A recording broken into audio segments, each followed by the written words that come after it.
Maintenant que l'on sait qu'il existe des bases et qu'on sait comment on peut les construire, on va s'intéresser à ce que c'est que la dimension d'un espace vectoriel.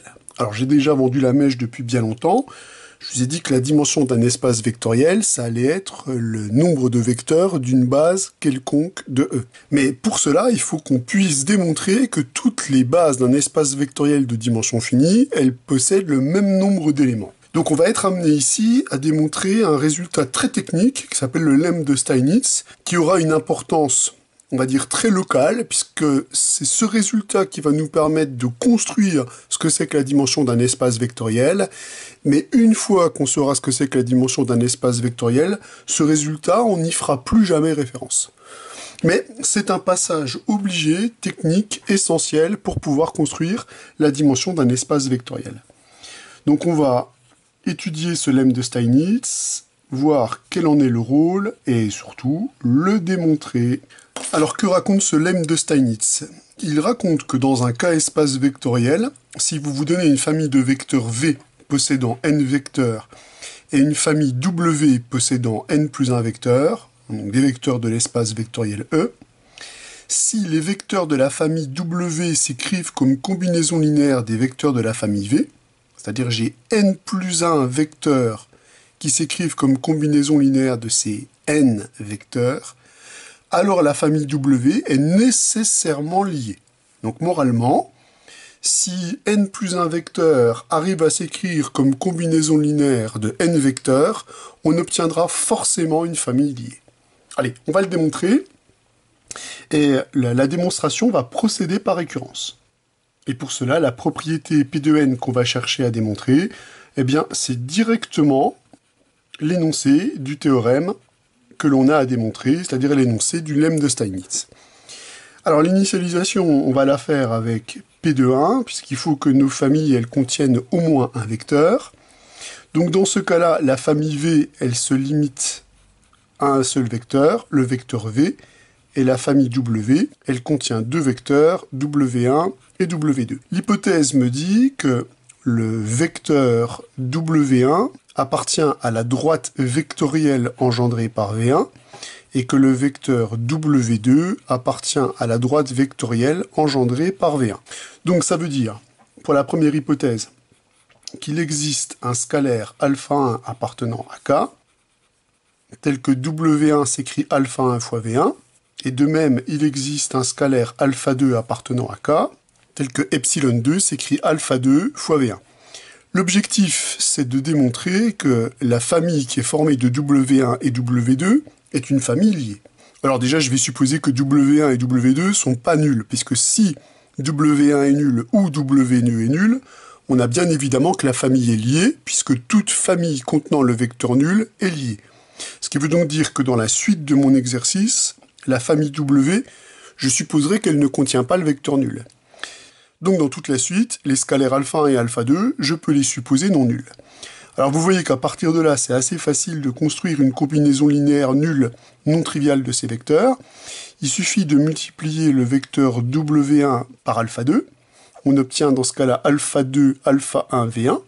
Et vous faites la même chose avec l'autre, vous le multipliez par alpha 1. Si je prends l'opposé de lui et que je le rajoute à ce vecteur-là, j'obtiens le vecteur nul de E. Et pourtant, l'un des scalaires alpha 2 et alpha 1 est non nul. Ici, les deux mêmes sont non nuls. On obtient donc une combinaison linéaire non triviale qui renvoie 0. On obtient donc que la famille W est liée. Donc on vient bien d'initialiser notre récurrence. La propriété P de 1 est vraie. Pour la démonstration de l'hérédité, on se donne un entier naturel n supérieur ou égal à la dernière propriété initialisée. Donc on se donne un entier dans n étoiles. On va ici faire une récurrence simple, donc on suppose que la propriété est vraie au rang n, et on va démontrer la propriété au rang n plus 1. Alors, évidemment, on va se concentrer sur ce que l'on doit démontrer. Pour démontrer P de n plus 1, qu'est-ce que je dois faire? Je dois déjà me donner une famille V qui possède n plus 1 vecteurs, et une famille W qui possède n plus 2 vecteurs. Et on va supposer que tous les vecteurs de la famille W s'écrivent comme combinaison linéaire des vecteurs de la famille V. Donc, ça veut dire quoi? Ça veut dire que le vecteur W1, il va s'écrire comme combinaison linéaire des vecteurs qui sont ici, que le vecteur W2 va s'écrire comme combinaison linéaire des vecteurs qui sont ici, et on va continuer comme ça jusqu'à Wn plus 2. Alors vous voyez que quand je vais écrire W1 par exemple comme combinaison linéaire de ces vecteurs, il va me falloir un double indissage. Il va me falloir un indice pour le scalaire qui me dit que je suis en train de développer le vecteur W1 dans cette famille, et un indice pour dire que c'est le scalaire qui est associé au vecteur V1. Donc on va convenir du fait que le premier indice, c'est pour dire qu'on développe W1, et le deuxième indice me dit que c'est le scalaire qui est en poids de V2. Donc on écrit notre décomposition avec cette convention, ce qui veut donc dire que dans la deuxième ligne, je vais récupérer alpha 2,1 V1 plus alpha 2,2 V2 plus etc. alpha 2 n plus 1 Vn plus 1. Et pour les deux derniers, on va récupérer alpha n plus 1, 1 V1 plus, alors là je vais écrire juste le dernier, alpha n plus 1 Vn plus 1. Et pour la décomposition du dernier vecteur, le premier indice, c'est le vecteur qu'on décompose. Le deuxième indice fait référence à l'indice du vecteur de la famille V. Donc les scalaires alpha et j sont justement des scalaires, donc ce sont des éléments de K. Donc là, je viens juste de traduire que les vecteurs qui sont ici, dans la famille W, s'écrivent comme combinaison linéaire des vecteurs de cette famille. Pour démontrer notre hérédité, il nous faut donc démontrer que la famille qui est formée par ces n plus 2 vecteurs est une famille liée. Nous, ce que l'on sait en hypothèse, c'est que si j'arrive à exprimer n plus 1 vecteur comme combinaison linéaire de n vecteurs, j'obtiens automatiquement une famille liée. Donc, si on y réfléchit, on a une équation de trop. Et cette équation, il va falloir essayer de l'éliminer. Et pour ça, je vais utiliser un stratagème qu'on avait vu, qui est proche des idées qu'on avait utilisées dans la méthode de Gauss pour résoudre des systèmes. Pour ça, il faut que je mette en évidence un pivot pour supprimer quelque part le dernier terme de ces égalités de E. Ce que j'aimerais, c'est éliminer ce qui porte sur le vecteur Vn plus 1. Pour ça, il faut forcément que l'un des scalaires soit non nul pour que je m'en serve comme pivot et nettoyer toutes les équations qui sont au-dessus. Donc, il faut qu'on traite déjà le cas défavorable mais qui va se révéler favorable, où tous les termes qui sont ici sont nuls. Si tous les scalaires qui sont en facteur du vecteur n plus 1 sont nuls, alors dans ce cas-là, qu'est-ce qu'il se passe ? Dans ce cas-là, ce cas qui paraît défavorable au premier abord est en fait très favorable, puisque dans ce cas-là, le vecteur V1, il appartient à l'espace vectoriel engendré par les vecteurs V1, etc. jusqu'à Vn. Le vecteur W2 appartient à l'espace vectoriel engendré par les vecteurs de V1, etc. jusqu'à Vn. Et je peux continuer comme ça jusqu'à Wn plus 1, qui appartiendra lui aussi à l'espace vectoriel engendré par les vecteurs de V1 jusqu'à Vn. Grâce à cela, on peut utiliser la propriété P de n. P de n assure dans ce cas-là que la famille qui est formée des vecteurs de W1 jusqu'à Wn plus 1 est une famille qui est liée. Liée, ça veut dire quoi? Ça veut dire qu'il existe des scalaires bêta 1, etc., bêta n plus 1 non tous nuls, tels que bêta 1 W1 plus etc. plus bêta n plus 1 Wn plus 1 est égal au vecteur nul de E. Donc on a montré qu'il existe une combinaison linéaire des vecteurs W1 jusqu'à Wn plus 1 non triviale qui renvoie 0. Alors vous allez me dire, c'est pas la réponse à la question. Nous, il nous faut une combinaison linéaire faisant intervenir les vecteurs de W1 jusqu'à Wn plus 2. Voilà. Pour ça, il suffit que je recopie la combinaison linéaire qu'on vient d'écrire en attribuant au vecteur Wn plus 2 le poids 0. J'obtiens bien une combinaison linéaire non triviale qui renvoie 0, puisque parmi ces scalaires-là, j'ai forcément l'un d'eux qui est pas nul, puisque ces scalaires sont non tous nuls.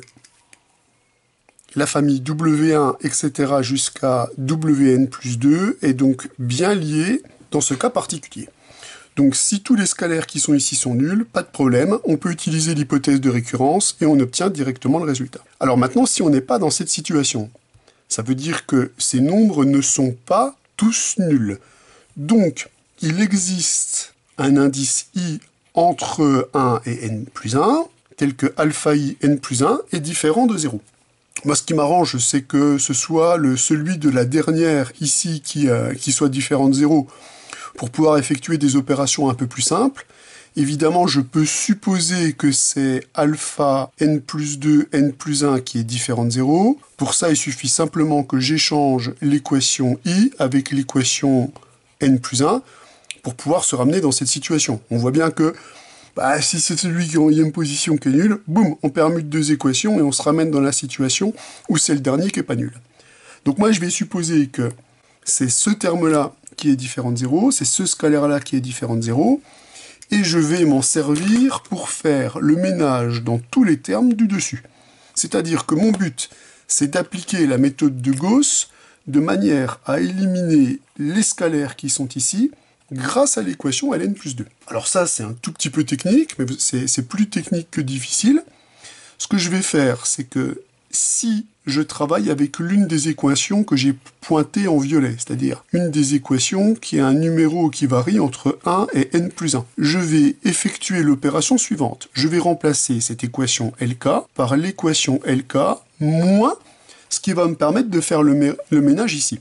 Alors pour faire le ménage, il faut déjà que j'attribue à ce vecteur-là l'opposé du scalaire qui est attribué au vecteur Vn plus 1 dans l'équation LK. Donc ce que je vais faire, c'est que je vais déjà placer le terme alpha k n plus 1 que j'aimerais y voir, et je vais faire le ménage sur ce terme-là, donc je vais diviser par alpha n plus 2 n plus 1, qui est bien différent de 0, j'ai bien le droit de faire ça, multiplié par l'équation ln plus 1. Donc si on regarde ce que devient la kème équation, le membre de gauche, c'est wk moins ce scalaire-là multiplié par wn plus 2. Alors cet horrible scalaire-là, je vais l'appeler bêta k. Donc moins bêta k wn plus 2. Et ceci, ça va être uniquement combinaison linéaire des n premiers vi, puisqu'on a supprimé le dernier terme de l'équation. Donc ce vecteur-là va appartenir à l'espace vectoriel engendré par les vecteurs de V1 jusqu'à Vn, puisque cette opération à la Gauss nous a permis de supprimer le dernier terme. Et ça, on l'a, évidemment, pour tout cas compris entre 1 et n plus 1. Donc voilà l'opération la plus importante du lemme de Steinitz, l'utilisation de la méthode de Gauss, et ici d'un pivot, pour pouvoir éliminer tous les termes qui sont dans les équations au-dessus.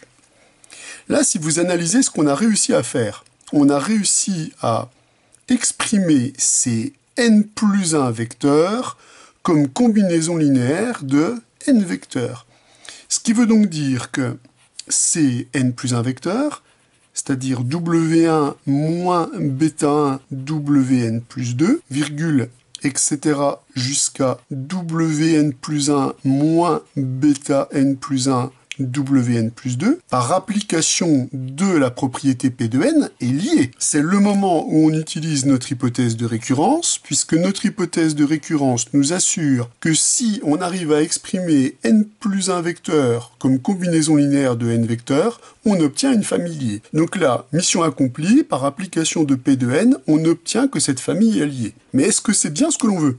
Eh bien, oui, puisque dire que cette famille est liée, c'est dire qu'il existe des scalaires gamma 1, gamma n plus 1 non tous nuls, tels que gamma 1 multiplié par w1 moins bêta 1 wn plus 2, plus, etc., gamma n plus 1 multiplié par wn plus 1 plus bêta n plus 1 wn plus 2 est égal à 0.